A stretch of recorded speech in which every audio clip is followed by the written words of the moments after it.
What are AI agents and how do they work? It's kind of like having an employee that doesn't sleep and doesn't need to eat and can do exactly what you tell it to do. Every founder just like, tell me more. Yeah, tell me more. When do you know when to go down this path or when to say, this is not the right thing for us? How does it respond to the customer's problems and how does it help you solve them? Now, if that part is working, then keep doing it. How do I grow my company consistently year over year without it being a roller coaster of ups and downs? It comes down really still to validating the customer pain point and delivering a solution. What's the other part of that process? What am I missing? Um, Today's guest on the show is Elina Conley, an expert in all things go-to-market and innovation, founder of Azenity Consulting, and someone that helps companies go from we have a great idea to this is actually working and driving revenue. Elina, welcome to the show. How you feeling? Feeling pretty good. Yeah? Thank you for being Let's here. cheers it up. Yeah, we'll cheers to some liquid death. I gave that to you. You're like, what the hell is this thing? It's just water. It's pretty. So some things we're going to discuss today, if you're listening and watching this, thank you for being here, by the way, is what's happening with innovations like AI agents and OpenClaw right now. There's a lot going on, and sometimes you can get either distracted or it could be a good avenue that you want to go down that can enhance and grow your business, maybe help you run it and grow it without you being in the business. 2, how to scale without getting buried in complexity and misery. The go-to-market blueprint every founder needs, and how to make better decisions even when things feel uncertain. So let's start with this. There is a ton of innovation going on right now, right? In the world of, just about everything, automation, AI, manufacturing. And I think that's the challenge sometimes is regardless of the business that you run, you see this new innovation or this new tool or this new thing, and you're like, this could dramatically help me grow my business. Maybe get some time back, create efficiencies, have an ROI. Or it could be a shiny object that's just going to distract me for the next 6 months when I should have focused on the thing that is really, really working and doubling or tripling down on that. How do you see that? Like when do you know when to go down this path or when to say, this is not the right thing for us? Oh, what a loaded question. Where do we start? Loading the gun up. Yeah. So when something, so specifically, right, let's talk about something, a new capability that exists in the world. Right now, it's AI and automation with aid of AI. It's not like automation didn't exist. Before it was the internet maybe, or the facsimile, or the telephone, right? So any kind of transformational innovation, like what do you do? And the big question is, okay, what do you do? What's your business now? Like what is bringing you the revenue? What is your product? How does it respond to the customer's problems and how does it help you solve them? Now, if that part is working, then keep doing it, right? And then you don't want to break what's working, but you do want to improve on that. So the question that you ask is, okay, how do you decide to implement a new innovation before it was tested? Test it, right? Set up a small experiment and say, okay, what can we do so we don't break the business the way it works? And we do a little controlled test and we measure things, right? If you can't measure it, you don't know if it works or not. So if you have any performance metrics, delivery metrics, responsiveness metrics, historically, this is how our customers have been responding. And now we're going to introduce this new thing. Is it going to change our business? And run a little experiment and see, okay, did it work? Did it not work? Maybe it worked, but then the implementation was clunky. And sometimes the innovation, especially I think what a lot of companies are doing right now is innovation internally. Maybe the customer won't even know that you've implemented a new automation tool. True. But it makes your internal systems more functional or run smoother. So again, what are your metrics and how are you going to measure that you've improved things and don't break it in the process? Mm-hmm. So yeah, because I think the concern is, and I like the advice about just, hey, start something that will not break the entire business. Yeah. Use it as a test case. And if it works good in that isolated incident, maybe you start bringing it to the other aspects of the business. Because part of the problem is like, if something's working now, that's good in the business. But I think the fear is, well, in 6 months or 12 months, if we don't start adapting AI agents or AI in our business, all of a sudden, almost like a light switch, it's like some new thing or a new idea or a new process or company comes along. And now we're like, oh shit, we were just doing what works. We weren't thinking about, yes, this works now, but how are we innovating for the future too? Yes, true, right? Like, how do you foresee the future? Do you have a crystal ball that say this is the thing that you need? Yeah. And in reality, it's not going to happen suddenly, right? Yeah. It's not like, oh, well, 6 months from now we're dead, right? Like, that's true. You will start experiencing slow, like, deterioration. You will start experiencing, oh, we can't keep up, right? We're generating content. We are, making a product, but we can't compete on quality because our quality systems don't include, rely on human eyesight, for example, and we need to implement some kind of metrology systems that are superior to the, to the measurement than the human eyesight. A good example would be for the optics. I spent a lot of time working in the optics industry. Out of World War II came back a lot of optical elements that had some damage from the war. So how do you decide whether they're good enough to go back on the shelf or discard? So the military developed this system, the scratch dig military standard. So you literally look at a piece of optic, and if it's scratched up beyond a certain degree, you reject it. If it's good, you keep it. Right? So, okay, for how long can you use the human eye to do this evaluation? Right? So it's been done for decades. And at some point, the new standards, the new metrology systems that were able to give you not a qualitative evaluation, but a quantitative, actually measure what you're seeing, and then you can implement it. And some of these systems that they come around, they're like, oh, well, this is too expensive for us now. We cannot implement it. We are still going to have humans look at it. And eventually you have to switch because you need to adapt.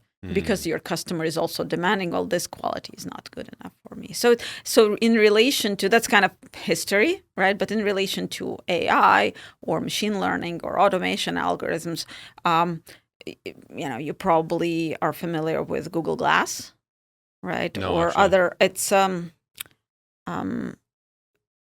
one of the smart glasses options. So, I don't know if it's the Meta glasses. Or the Meta glasses is another one. But, you wear something that looks around and like a Terminator or Iron Man, right? And gives you information about what you're seeing right now. So isn't that cool?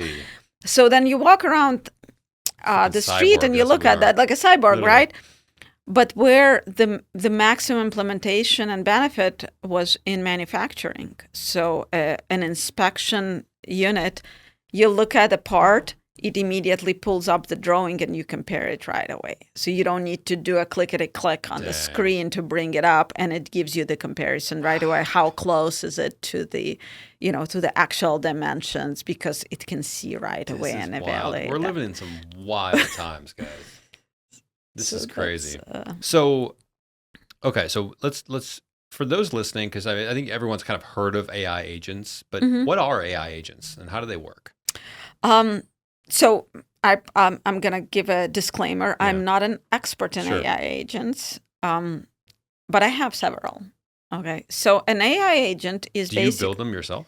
I do. Wow. Yeah. So it's kind of like having an employee that doesn't sleep and doesn't need to eat and can do exactly what you tell it to do. Every founder just like, tell me more. Tell me more. The key there is that you need to tell it exactly what you want it to do, right? And you need it to build in check. So imagine you have a very inept employee who doesn't know anything, right? And you would have to give it very, very specific instructions. For example,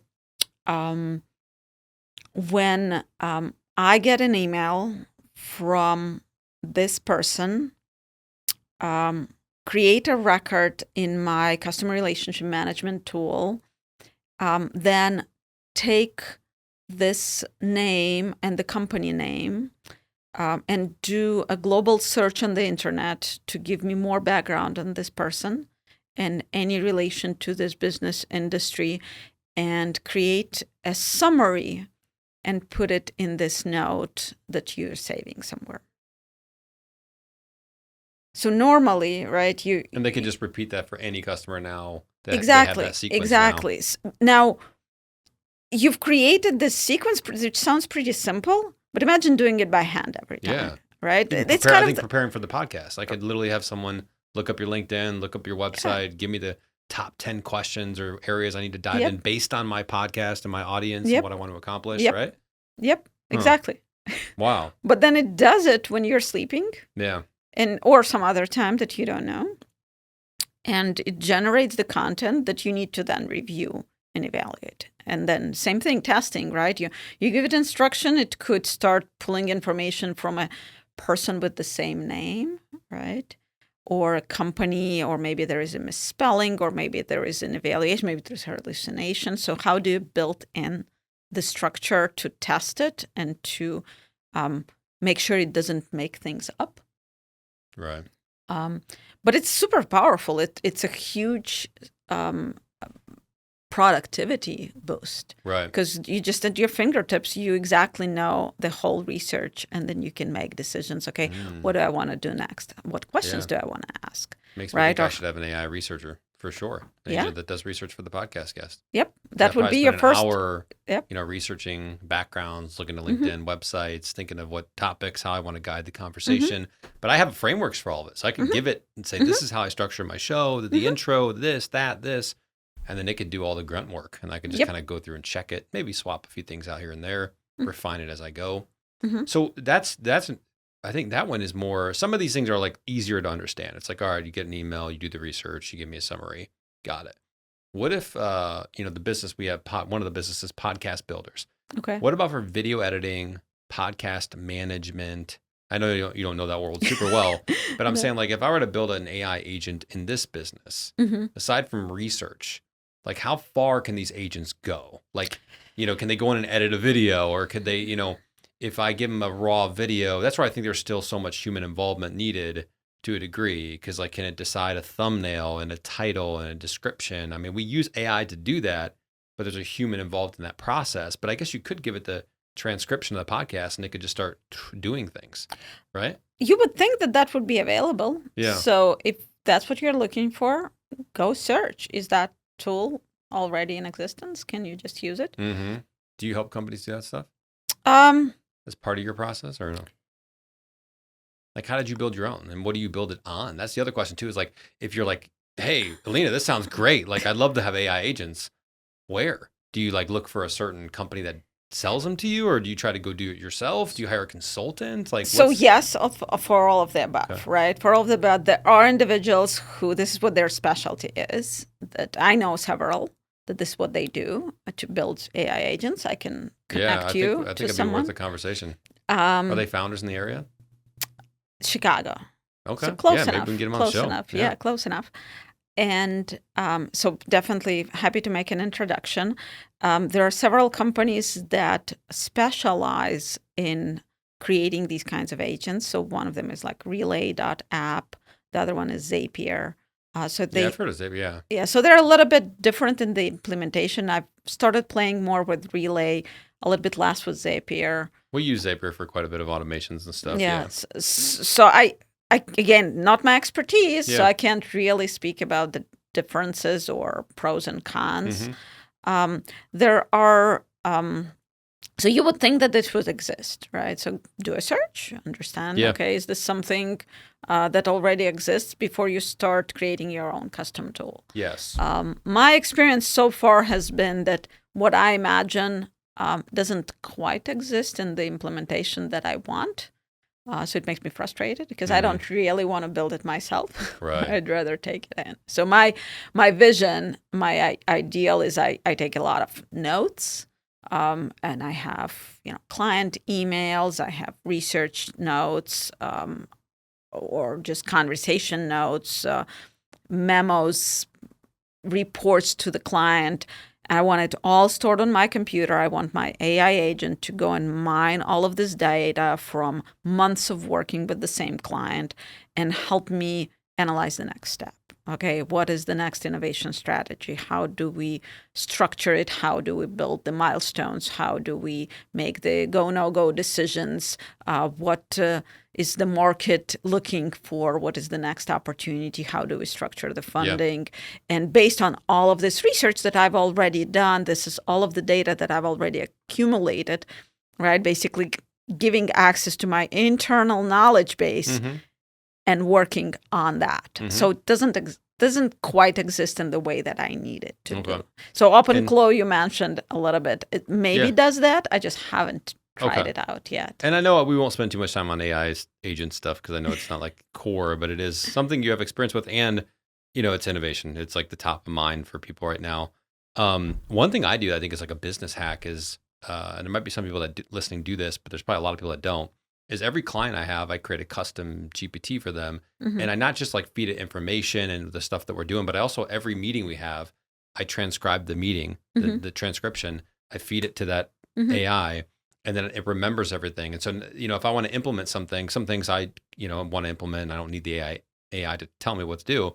But sometimes I like want its opinion, or I say, hey, we're stuck on this, or this is an idea we want to implement. What would be good, this or this, or what's the next step for this, do you think? Just to get some ideas out there. And it'll challenge you too. Hey, challenge me on this belief that I have about the direction that we're going. Why wouldn't this work? What would be some speed bumps we might run into? And then it'll spit back just really detailed stuff. And it might say like, hey, one of the meetings, the CEO mentioned that they wanted to stay away from this specific client profile or this specific type of messaging. And it's like, I would have forgot that potentially because it's 4 meetings ago and a lot happened since then. So I think it's a good memory tool, and it's a good like kind of creative assistant to sit next to you and just say, help me. You're not going to guide, you're not going to run the ship, but you're going to be my shipmate. You're going to be next to me and really help me through this process. And I mean, I probably save 10 hours a week doing that. So you need to be careful when you use the word memory, because the reality is that it does not have a memory. But it does recall, an individual chat does. Not really. What do you mean? Not really. It doesn't have the ability, and it's evolving, right? All the tools are evolving, so maybe it has a longer retention of information, and it can look back further into the history from the script that you have going back and forth. But eventually it will forget things. They're not going to be in relatable, recallable memory, right? So there is a methodology to revive its memories, to create, and I didn't come up with this, right? Actually, my AI assistant helped me come up with this. So you create what is called a canonical project summary. Your AI assistant, you mean the agent or a person? My agent, yes. Oh, your agent. Wow. My AI bot, right? Kind of wild. So I have one AI bot that helps me work with my other AI bot and generate this and work with this. I would be like, hey, this is what I want to do. What is the exact prompt I should give my bot, my custom bot, to generate this kind of output? And it will say, oh, this is how you should prompt it, right? So prompting is a skill in and of itself. Yeah. But this is the recommendation that I received from my AI assistant saying, hey, you should extract, because the memory is limited, right? And if you want to retain client history for months at a time, it's not going to be able to retain all of that. So tell it to give you a canonical project summary every week, month, or when things change. That's a great idea. I was going to ask you about that, yeah. And then you extract it and you store it offline as a text file or other type of file. And then you feed it back, say, hey, here's my canonical project summary. Now we had a new conversation. We are taking a new direction. We are considering a new strategy.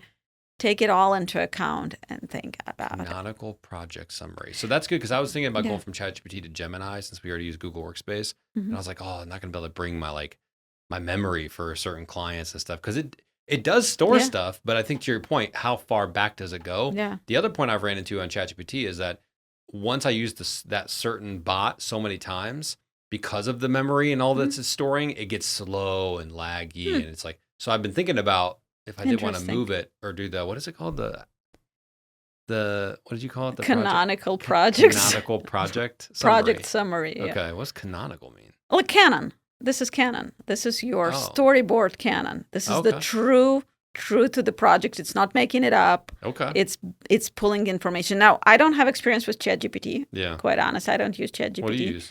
I use several different tools. So I use Perplexity when I need to do search. When I need to do deep search, it's pretty good as a research tool. It's pretty good, apparently, also for studying. You give it material and it helps you study for exams. So I use Perplexity. I use Claude. Claude is good for reasoning. So you could say, this is all my body of information. I need to really as an advisor, right? Like, let's debate. This is the direction. How does it land with this particular information? So it's good at reasoning, Claude. And then I use a native Poe chat to kind of just standard interaction, like give me a summary of this meeting, or help me whatever brainstorm some ideas. Do you know what's really crazy? And sorry if I interrupted you. And I don't think most people know this, is like you can just go voice, you can just talk back and forth with your chat, whatever it's, if it's Gemini, ChatGPT, whatever it is, and you can just say, I'll go back and forth. Yo, what's up, brother? Hey, quick question for you. What is OpenClaw and how is it different from like a ChatGPT? Hey, so OpenClaw isn't an actual product or platform, at least not something widely known. Maybe you're thinking of something else, or maybe it's an internal name or a concept.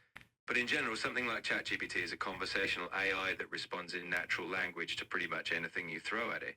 If OpenClaw is supposed to be different, you'll have to give me a hint. Is it a tool, a code name, or something funny? Are you kidding me? You don't know what OpenClaw is? Are you trying to like distract us from not using a different tool? Like, do some research and figure out what OpenClaw is real quick. No kidding around. I definitely want you to use what fits best for you. Let me look it up and we'll figure it out together next time. All good. So you're just going to give up? It just hung up on you. It just literally hung. Wow.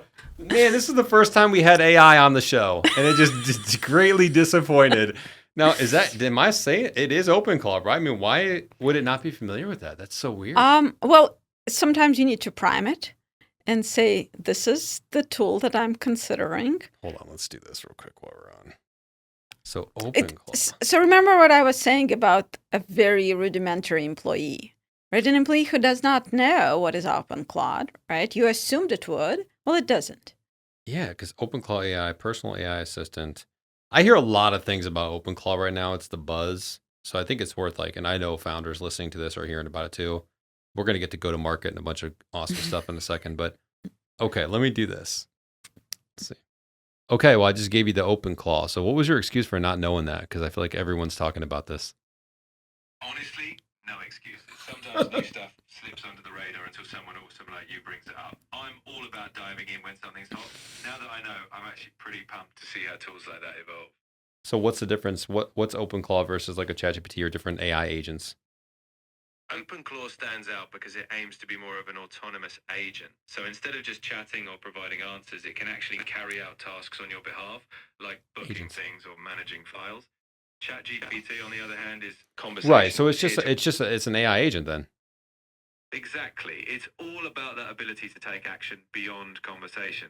It's like having a proactive assistant who can actually do stuff, whereas ChatGPT is your gut. Right. So, okay, that makes sense. I mean, that's basically just an AI agent. Maybe it has I'm sure there's more to it. Your obviously. assistant has quite a character. He does. He like his accent. He's got a British accent. But the reason I want to do that too is like you can actually be in the car and like working through a specific problem, you know, assuming that they're knowledgeable. You can bounce ideas back and forth, or it could even be dinner you're making tonight. Hey, I want to make a new dinner tonight. Yeah. I've got chicken, vegetables. What could I make? Or I'm working through a problem with an employee, or we're going through a go-to-market strategy. We're working with our consultant, and here's a direction. I have some concerns about this. What are your thoughts? Help me vet this out. So I would recommend not doing it while you're driving. Why? It's distracting to your driving. You should pay attention. Well, if you're hands-free, though. Okay. I mean, while you're driving, yeah. As long as you're... It could... I know people are recording videos while they're driving. I'm like, don't do that. Don't do that. You scare me with that. Don't do that. But then if you start, let me give it to you, you start getting distracted. You get too much into the conversation. It's engaging, okay, right? All right. Well, this is a disclaimer. Don't do that while you drive. Thank you. So what I really like doing is using a transcription app. Let's say I go to a client meeting and I'm not able to transcribe the conversation for a variety of reasons. They're not comfortable. They didn't give me permission. I didn't feel like it was appropriate to ask. So I would get into the car, and while my memory is still fresh, I would turn it on, and it can go for an hour. So say I have a half an hour drive. I'm not in a rush to finish an audio note in a minute and a half. I can just talk, and talk, and this is what we talk. Oh, I forgot about this. I do the same thing. You do all of this, and then you just come home and you're like, hey, give me a summary of this meeting and action items and draw me some conclusions and what did I learn new compared to this email exchange that I already preloaded to it. Beautiful. So that's kind of the type of productivity that anyone can use. Yes. And I was reading an article not too long ago that basically said two things. One, companies who don't use AI, like refuse to, or individuals who refuse to, they're going to be behind. For sure. So it's not going anywhere. Just because you're refusing to use it, it's not going away. It's like people who refuse to use the telephone when it first became available. Right? Yeah. Or the internet. I'm not doing this damn email thing, and then everyone's doing email. So I'm going to put it in the mail, and it's going to, the postman is going to put a stamp on it and things like that. Or might as well use a pigeon. Yeah, no kidding.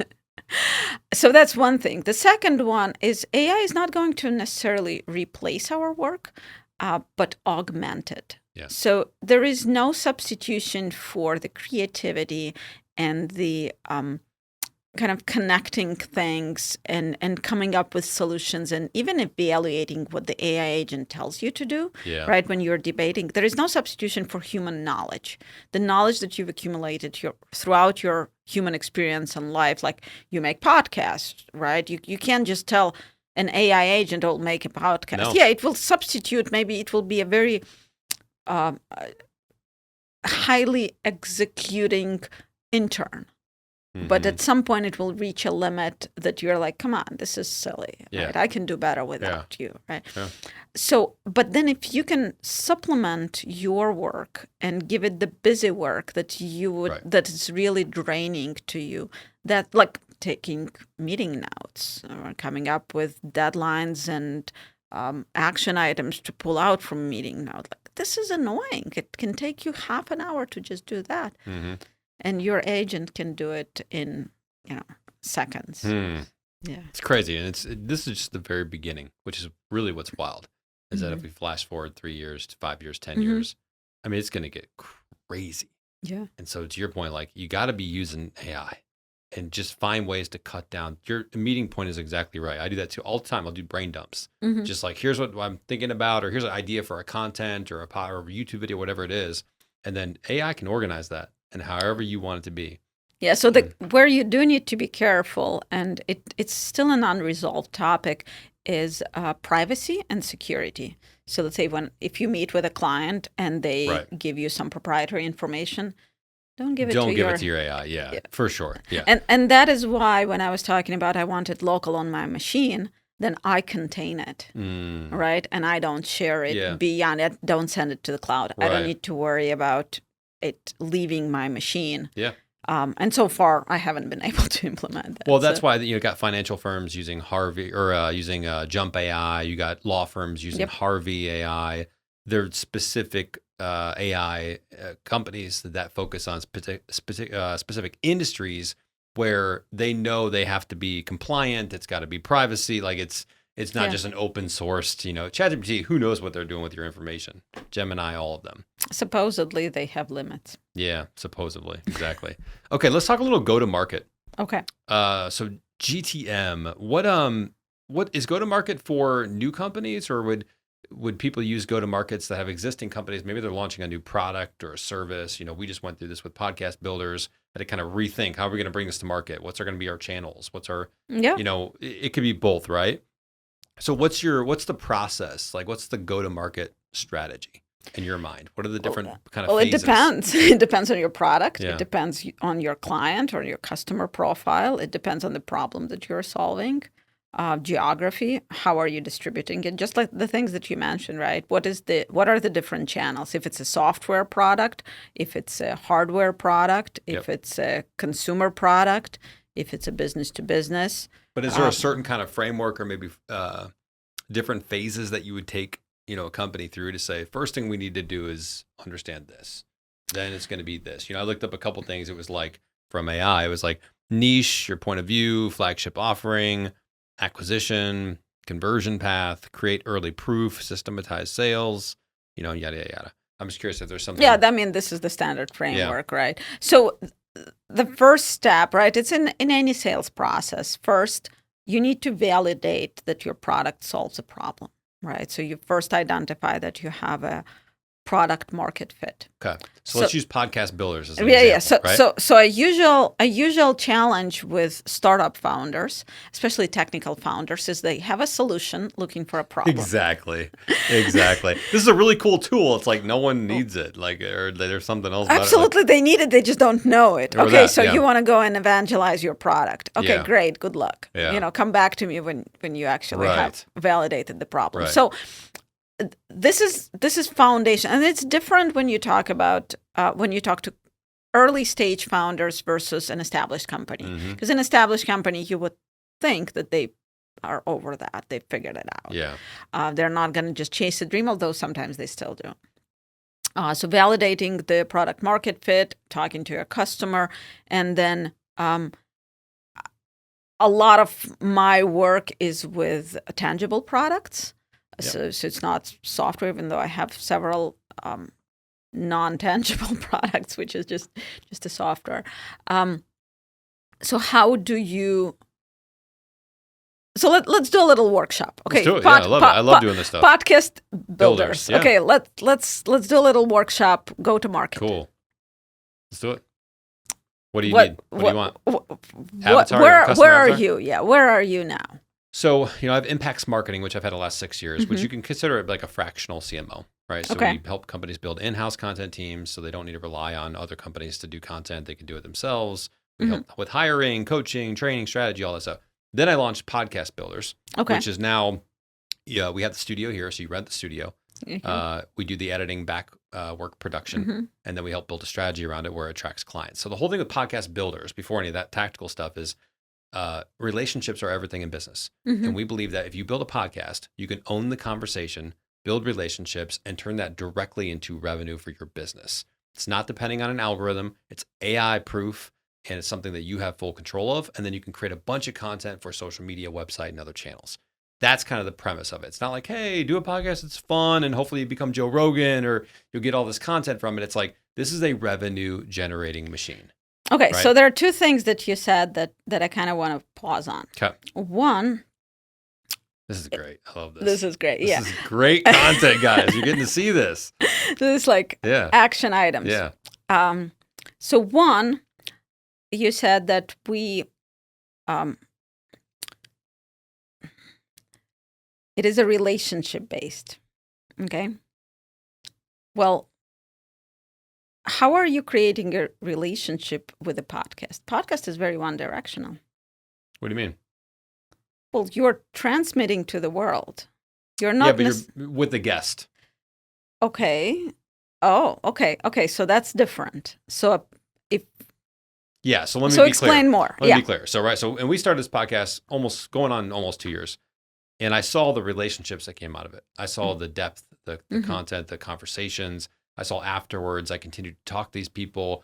They referred business. They became clients. And I was like, my gosh, I don't have to worry about an algorithm. I can just sit across from someone from 45 to 60 minutes, and that's going to open up opportunities and things like that. So that's where it came from. So the relationship is not the algorithms, the podcast, the show. The show could actually do absolutely nothing. It could do 0 downloads. I could post 0 content, even though I think that'd be a waste. But even if that happened, I'm still going to win clients, generate referrals, build relationships, especially locally. But why? What do you mean? But why? What makes you win clients through making a podcast if you don't have downloads and you don't have inbound? Sorry, I should have clarified. The guest that you bring on, if you run it, 70% of them are potential clients, or you could even run 100%, but a minimum 50% or more are fit your potential client demographic. Right. then So now what you've got do 10 you do for them, right? Like I'm breaking it down for Yeah. you, right? What do you do for them? You have a conversation and then you demonstrate them your product. Yes? I'm asking a question. like a here. sales process. Like I said, like what are you doing for them at the end? Is it for the marketing? Yeah. Okay. Yeah, I mean, it's helping so them you build. generated some video for them or an audio and some other materials. Is that correct? When you Yes, that would for- be the output on the back end, right? Right. But the front end, we're going to help them build a strategy around their podcast, right? To get guests on the show that become clients. They can build But relationships. what kind of guest? What kind of client? That's what I'm getting at. Yeah. Is like that model fits a very particular type of business. Say if I'm selling widgets, Right. right? If I'm making widgets, So physical widgets and selling physical widgets, what kind of guest on my podcast would help me generate business? Yeah, no, it's B2B service-based companies. Service. Right, yeah. Okay. So, I mean, and really high ticket, right? So it's like if it's a staffing and recruiting firm, we're Okay. gonna and maybe they staff for manufacturing. We're gonna have a bunch of manufacturing CEOs on the show, right? Okay. And talk about the industry of manufacturing, how it's coming back, it's exciting, it's this and that.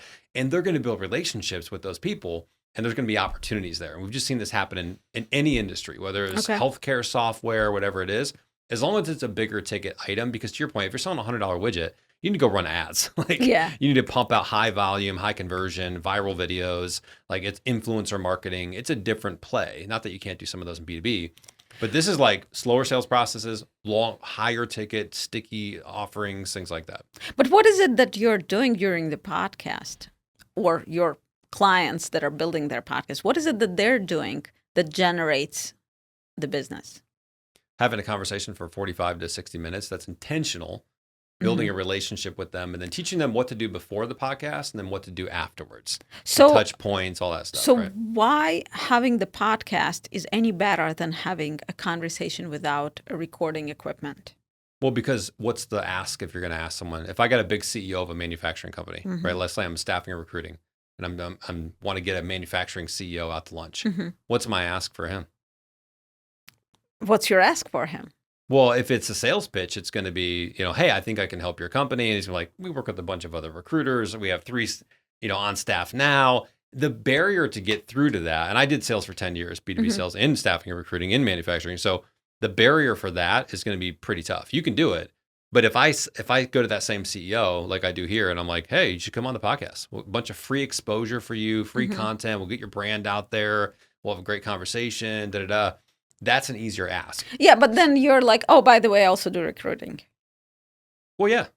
Okay, good for you. What do you mean? Like, I don't see the relation between someone coming on the podcast and becoming a customer. Well, I don't see that link. So you made a claim. How would it be any different if you spent an hour at lunch with somebody? Right. So why is this any different than spending a lunch let me or ask you meeting? something. So it's like this is like you validated this, Yes. right? You validated this, but I'm not seeing it because I haven't been through the validation process with you. So that's why I'm asking, like, okay, what makes it click better than just having a one-on-one conversation? Right. Well, 2 things. One, it's harder to get those one-on-one conversations because you don't have. So you have nothing to offer them, right? So instead of a cold out, so you're doing a cold and you're like, okay, warmer, but now it's warmer. Okay. The bigger upside of this on the back end is that once you have the conversation, you've now got video, audio. So now you actually have content to post on LinkedIn, on your website, on social media.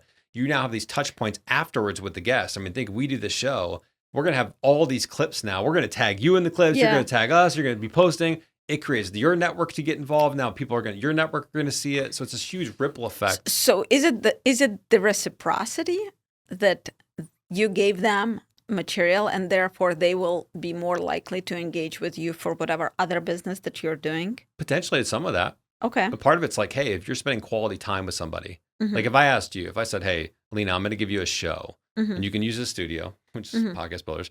And I said, every month you're going to bring on 10 potential clients.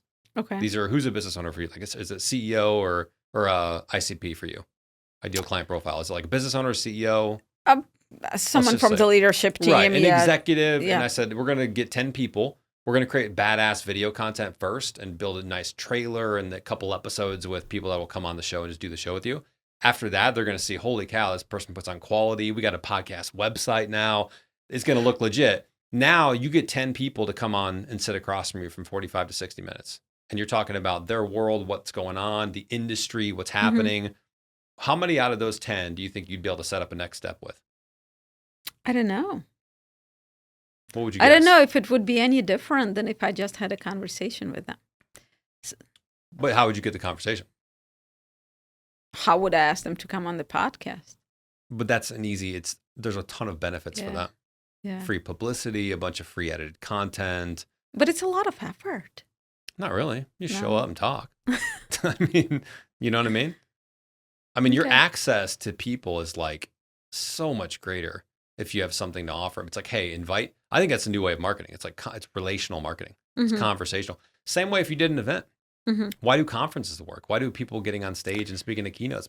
It's all like, hey, if I spend time with you, we now have something, we have a connection and a bond. And it wasn't like me, hey, Elina, would you come out? I want to pitch you on my marketing services, you know? Yeah. So if I wanted to, let's see, if I wanted And here's to like- have someone, let's say if I had a need, Yeah. for to identify partners, that would be a really good tool. Right? Because then we could find this, okay, let's do this business together. This is an interesting thing to happen. But why does it need to be recorded?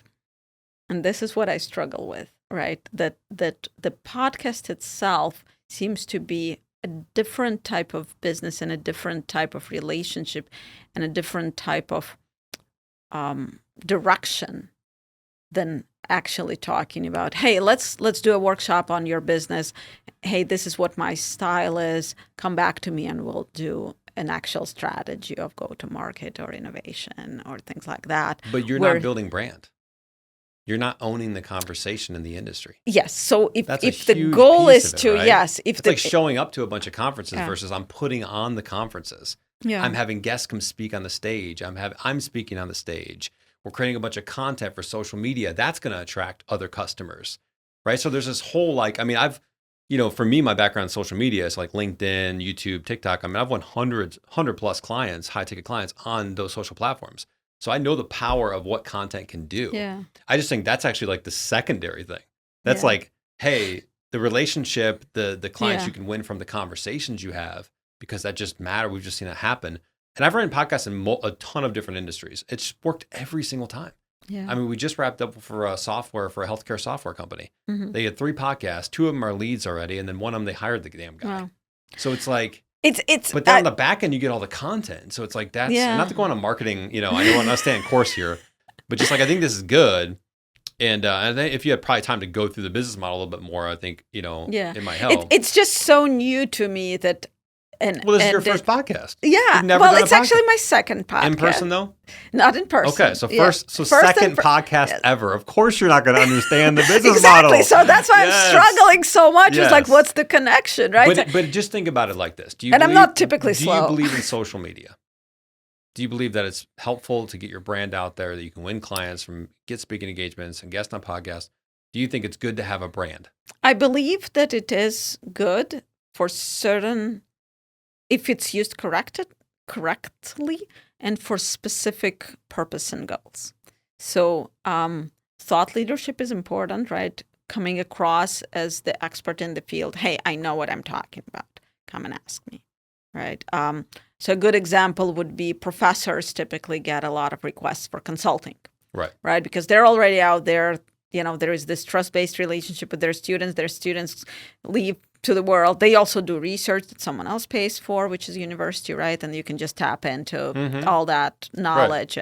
And so in a way, right, how do the social media content, you'd be like, okay, I am my own professor speaking to the world. Exactly. So from that perspective, yeah. So you need to have the content to do that. Right. Having the guest as the audience to help generate that content, it creates a more lively conversation, of course. Yeah. So you just talked me through accepting that this is a valid the business process. Okay, good. I'm glad we're there because I think there's so much value because again, you have it's a 2-for-1. You have this stuff. Yeah. I mean, if we talk here, it's a new industry for me. Yeah, oh, for I sure. was No, like, it's like this is it's somewhat of a new interesting. category in a lot of ways, totally. right? And but I think after we spend this time together, even though you may not be a direct fit for us, but you're going to know people, and I'm getting involved because of Joe that I had on the show a few episodes back.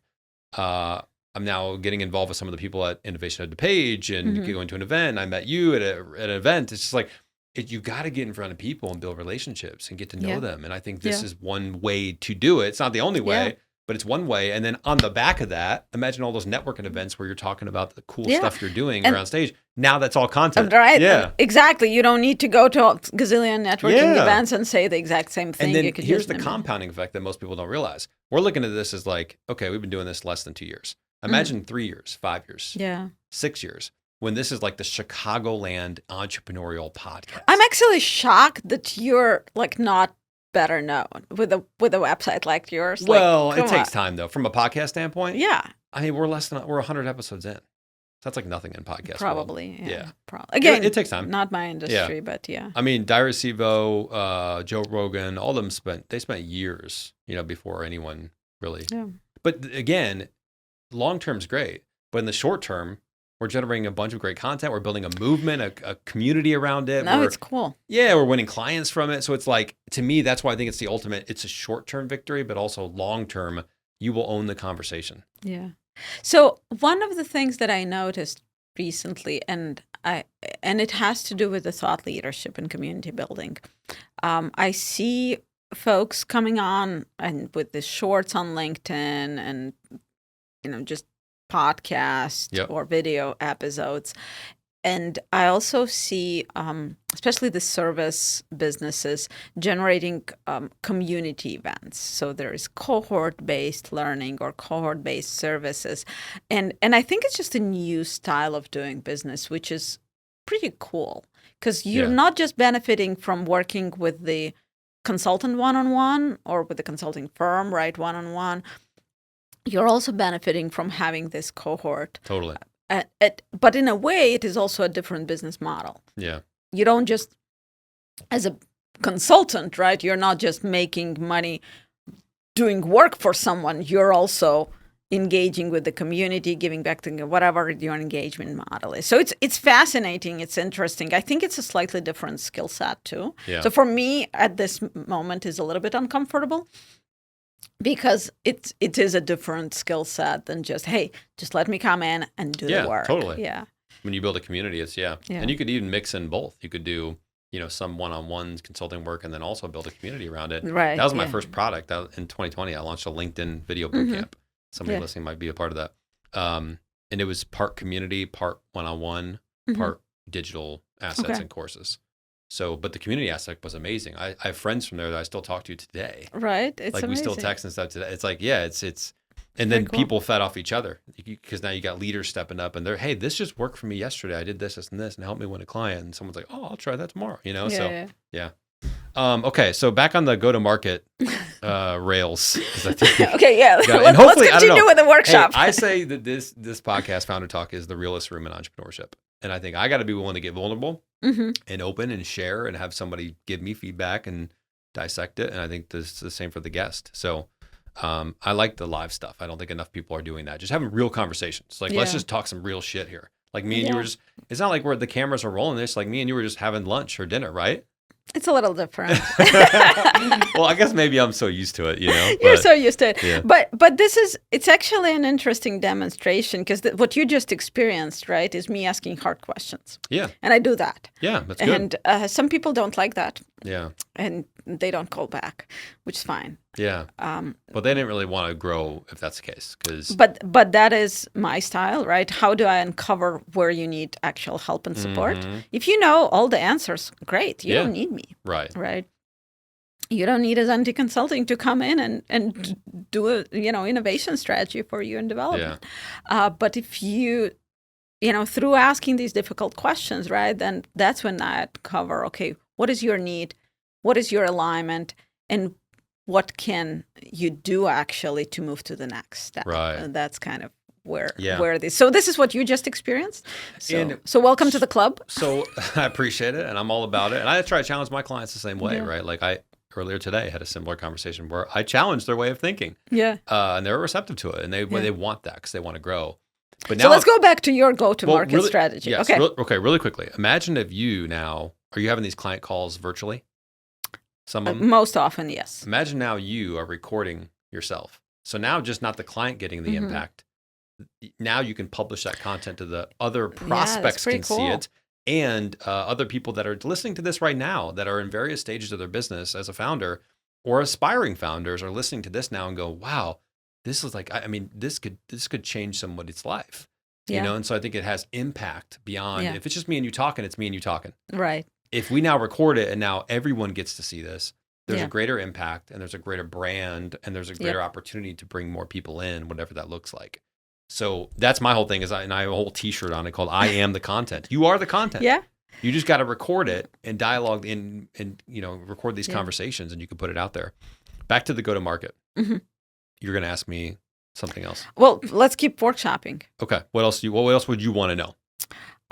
So you validated, let's just recite, right? You validated that if you have a podcast, you bring individuals in, you have easier access to your ideal client. Way easier.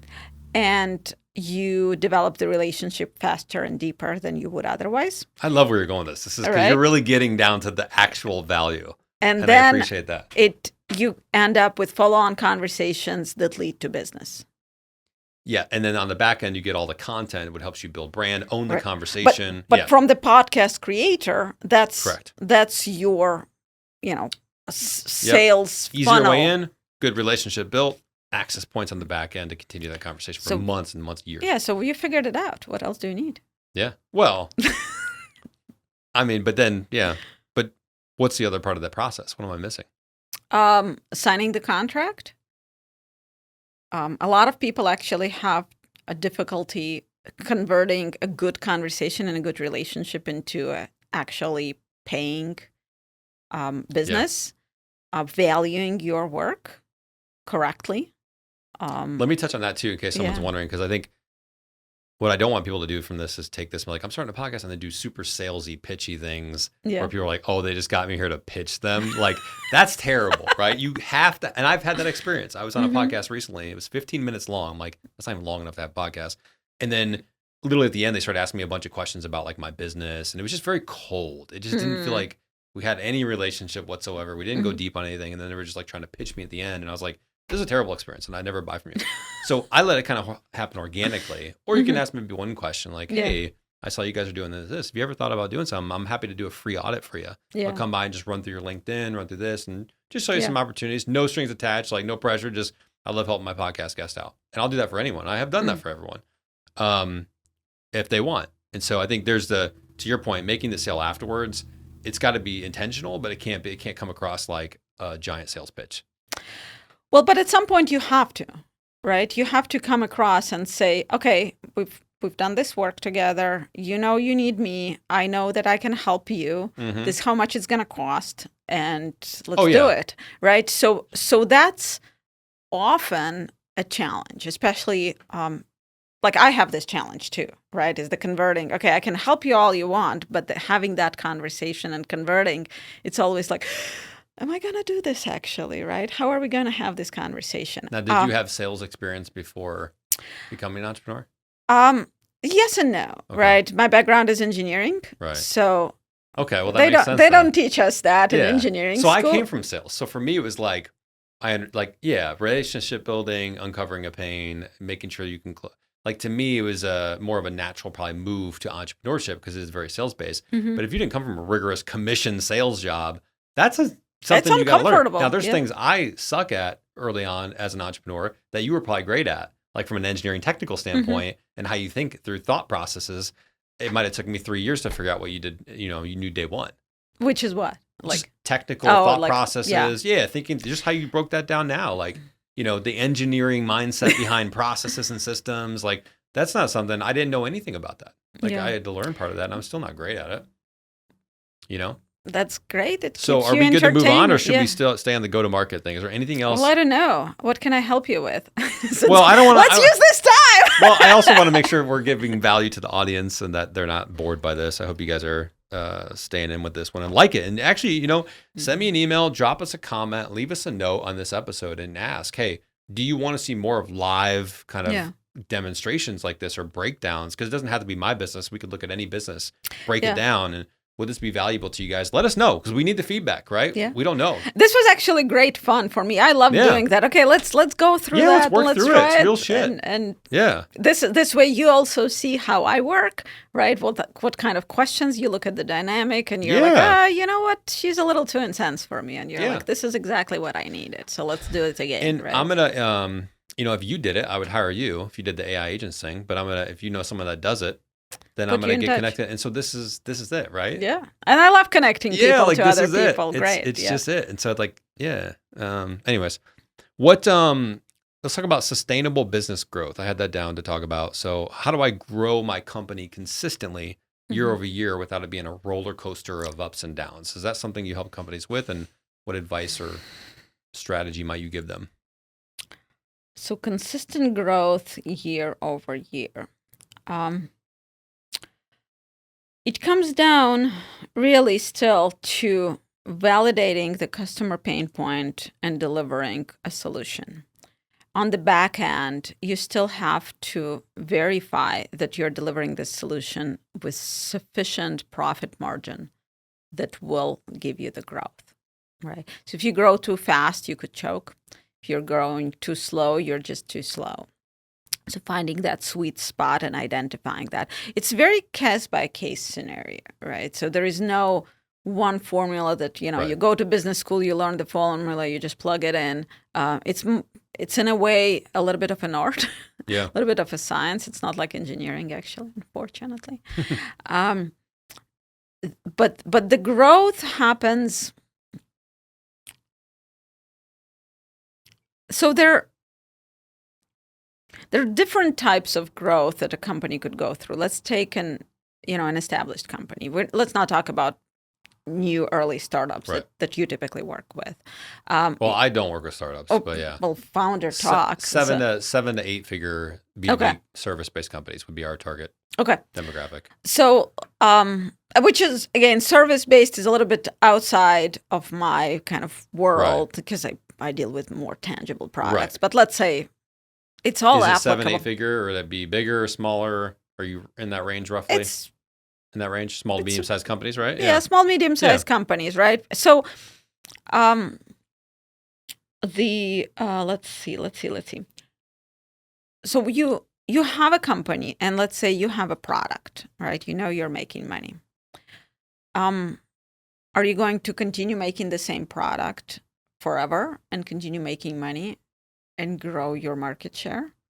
No, right? Everyone understands that. Well, that's basic, right? Once you capture the market, you have some kind of balance with the competition, you're done. So what do? You could continuously improve the product, right? We call it continuous innovation. Yeah. So how do you do that disciplined way? You could listen to the loudest client, loudest customer, and the squeaky wheel gets grease. But that's not the most optimal way, right? You want to identify, okay, if this product improvement actually is going to get me into bigger market, allow me to capture bigger market share, or differentiate me from the competition, or allow me to charge more. Okay, then you need to evaluate that, and then you need to create a disciplined system of how do you achieve that, right? Instead of just, we're going to make this improvement and introduce this feature just randomly because someone came in. Yeah. It needs to be part of a disciplined system. How do you implement that? And what kind of decisions along the way? You asked me earlier, right? How do you make these decisions? Okay, well, what is enough information from the customer, right? You run this decision. How much is it going to cost you to have this improvement? Is it worth it? So running all of these calculations and even doing some testing, field testing, validation with their customer base. So that's kind of one way, right? You can just continuously improve and make it better. Yeah. And year over year and just chug along. It's a little bit more of a lifestyle business in that way. Another way you can say, all right, well, this is what the world looks like right now. Well, in 5 to 10 years, it's going to look very different because you recognize that there is, say right now it's AI, then it will be, we'll be setting up manufacturing on the moon.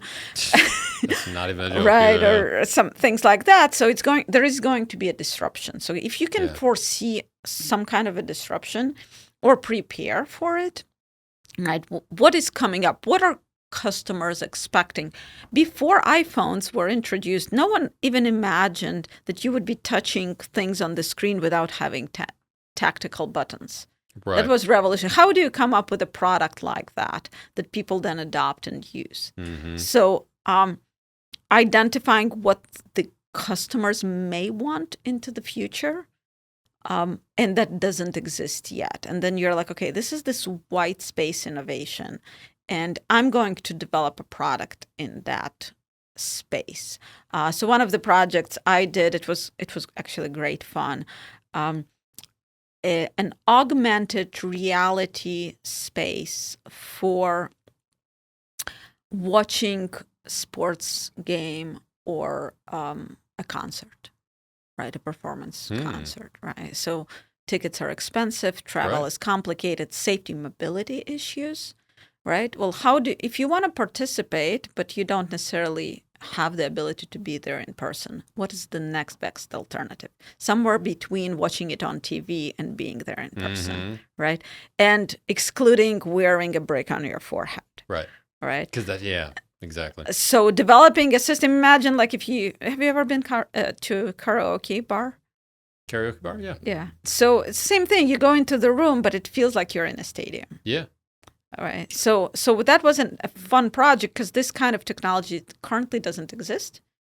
So there's no goggles, there's no nothing, but if you feel like you're there, you're feeling, is it holographic? Is it projection? I don't know, right? But how do you even plan to explore this? What kind of technology tests do you decide to run to validate, yes, customers want this. Yeah. Right. So you take a good analogy at the very beginning of that project. I remembered the Metropolitan Opera in New York. They do live performance transmissions to movie theaters. Right. And you can go and watch a Metropolitan Opera in a movie theater. It's a very different experience than sitting in an opera. I've watched boxing fights in theaters before. Right. Yeah. So it's very different, but it's still better than sitting at home.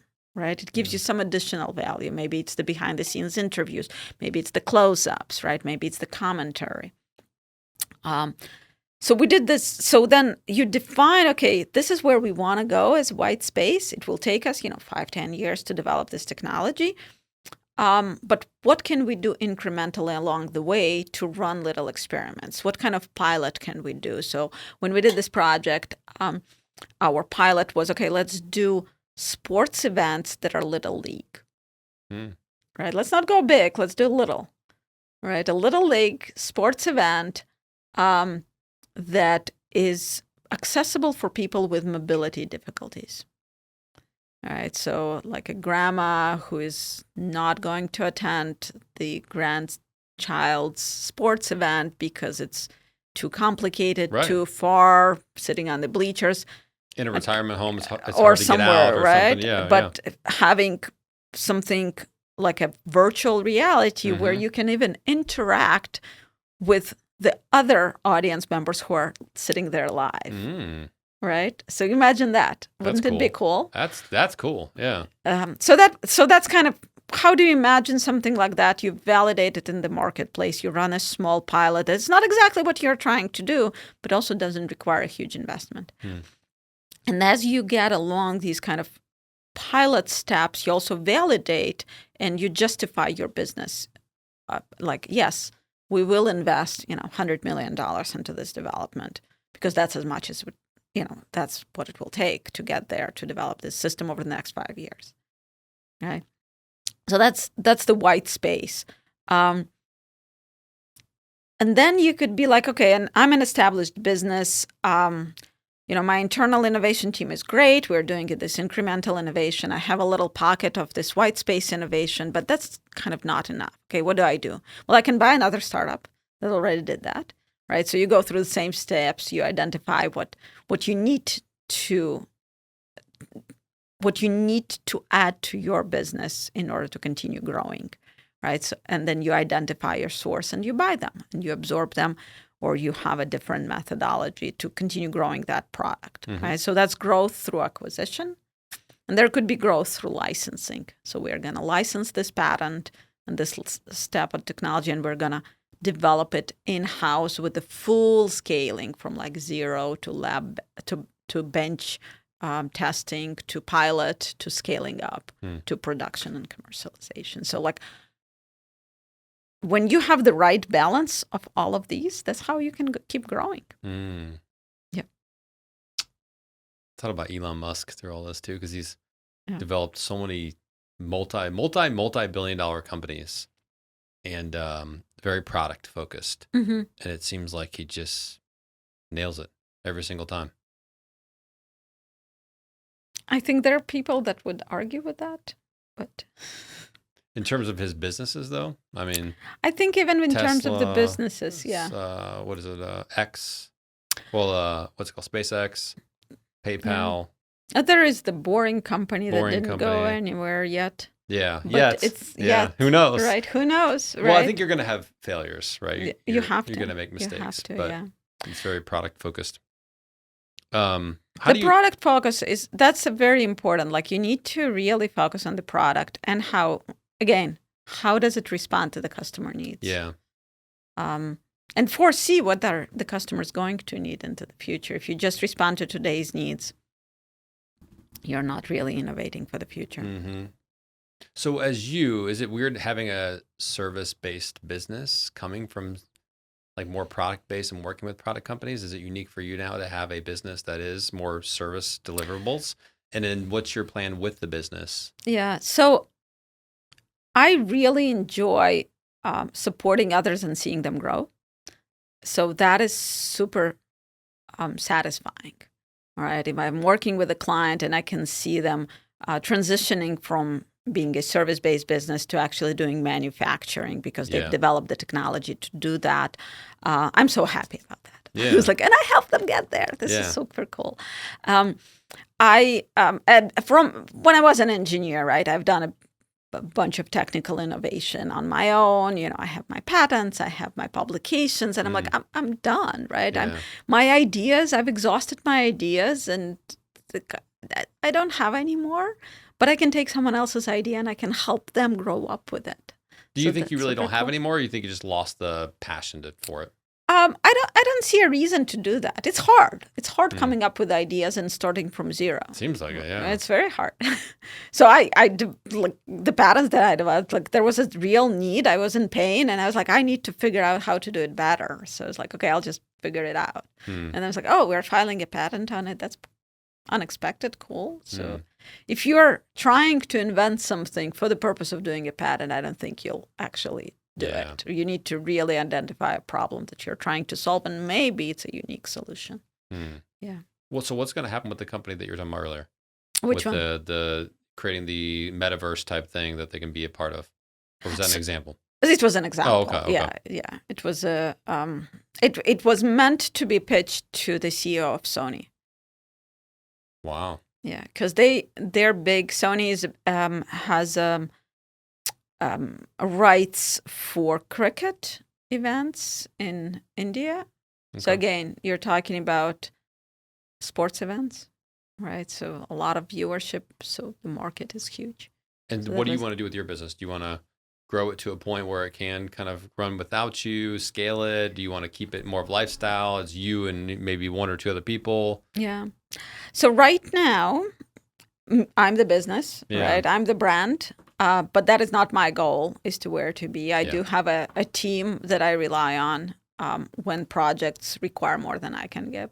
And it would be very nice if it just kept chugging along and with occasional touch points. I don't want to abandon it, but I think that would be super nice. Where would you spend your time as a founder if the supply side was met? if when you could bring something in, your team could take care of it. Yeah, I would Where would prospect more.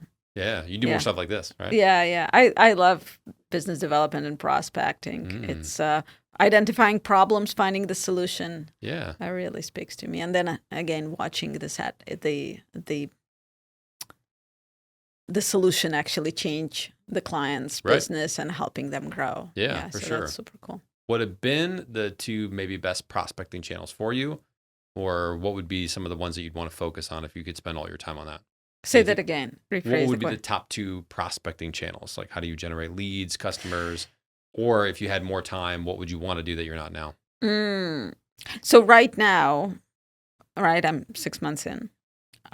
I'm really just working on existing relationships. Right. All right. So relationships. Right. Yeah. Exactly. The existing relationships. At some point, I will exhaust my existing relationships. Right. So then what's next? Right. So there needs to be, and I'm already working on expanding that pipeline to have additional relationships developed. Yes. Right. I'm here. Yeah. Right. Yeah. To You'll get a lot of great content from this. Yeah. Yeah.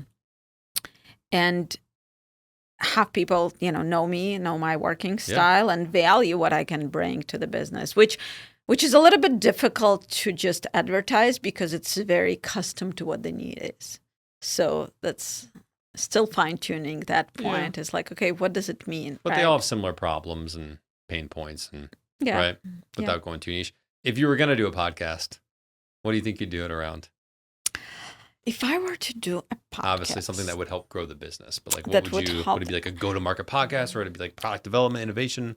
I think I would very much like to explore more the topic of innovation, especially these hard tech innovation, and how do you build these discipline systems and structures so that when you are going after a project, you have decision points that tell you, yes, I'm moving forward, right? This knowledge it's a little bit of an art and a science. Yeah. And there is a lot of misunderstanding that I see that people just don't have. Like, oh, well, like I gave the example, we just respond to the customer who is loud.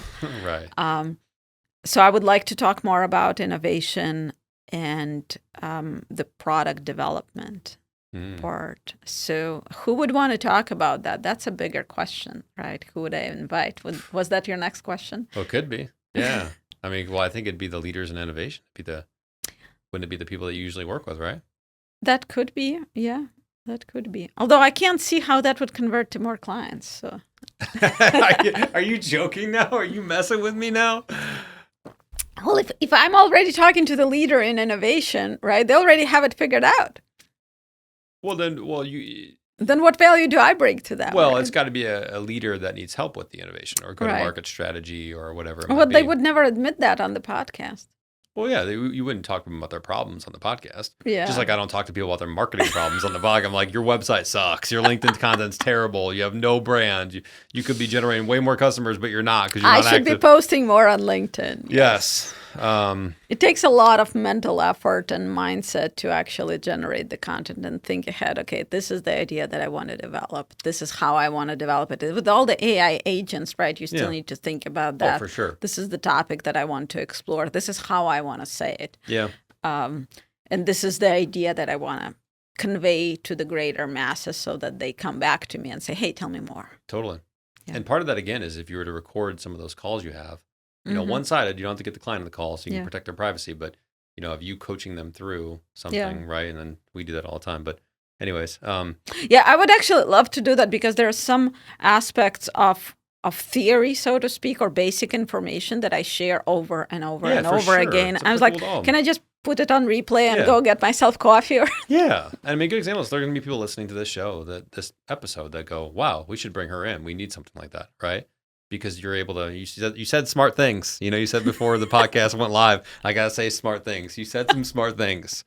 So I appreciate you being here, Elina. Thank you for the good conversation. I appreciate you being willing to challenge me on some things and go through my business in particular. And hopefully y'all took some things away. Where can people find you, connect with you, learn more about what you do? LinkedIn is great. So look me up on LinkedIn. I do have a website. Yeah. So azenityconsulting.com.